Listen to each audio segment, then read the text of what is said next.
About the time that we head out of here, and so we just want to say mahalo for allowing us to be here. From Nicole, from Grant, from myself.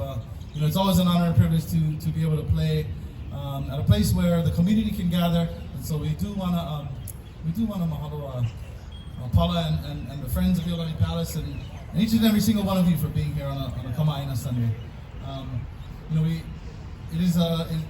Every single day it's an important time to remember, and we're fortunate to be able to say this little sentence that we are Hawaiian.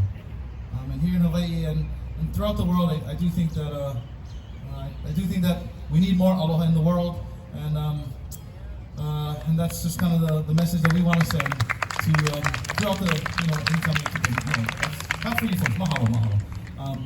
But as we end with this last little number, it is a model we love to live by.